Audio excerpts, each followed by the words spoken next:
গাধাকে সৃষ্টি করার পর তাকে বলা হলো সকাল থেকে সন্ধ্যা পর্যন্ত তাকে ক্লান্তিহীন পরিশ্রম করতে হবে, সারা জীবন তাকে পিঠে ভারী বোঝা বইতে হবে, খেতে পাবে শুধু ঘাস, আর তার মাথায় কোনো বুদ্ধি থাকবে না। তার আয়ু হবে 50 বছর।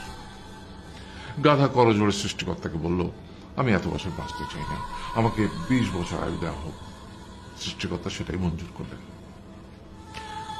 কুকুরকে যখন সৃষ্টি করা হলো তখন তাকে বলা হলো যে সে হবে মানুষের সবচেয়ে বড় বন্ধু, কিন্তু সে খাবে মানুষের উচ্ছিষ্ট, এবং তার আয়ু হবে 30 বছর। কুকুর সৃষ্টিকর্তাকে বলল, আমি এত বছর বাঁচতে চাই না, আমাকে 15 বছর আয়ু দেওয়া হোক। সেটাই মঞ্জুর করা হলো। এরপর বানরকে বলা হলো, তুমি শুধু গাছের এ ডাল থেকে ও ডালে ঝুল খাবে এবং নানান রকম ফন্দি ফিকির করে মানুষকে আনন্দ দিবে, তোমার আয়ু হবে 20 বছর। মানুষ বলল, আমি 20 বছর বাঁচতে চাই না, আমাকে 10 বছর দেওয়া হোক। সেটাই মঞ্জুর করা হলো। এবার এলো পুরুষ মানুষের পালা।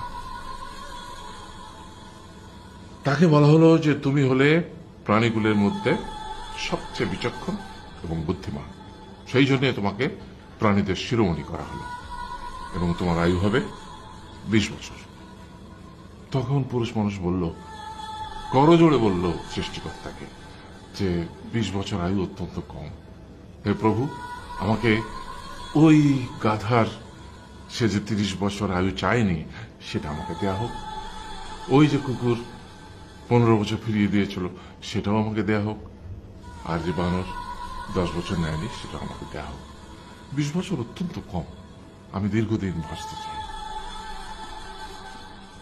সৃষ্টিকর্তা সেটাও মঞ্জুর করলেন। তারপর কি হলো? সেই থেকে ছেলেরা পুরুষ মানুষ হিসেবে বাঁচে 20 বছর, তারপরের 30 বছর সংসারের বোঝা পিঠে করে বয়ে বেড়ায়, সেটা কার মতো? গাধার মতো। তারপরের 15 বছর সে তার ছেলে মেয়েরা যা দেয় সেই রকম ঠিক কুকুরের মতো উচ্ছিষ্ট খেয়ে বাঁচে।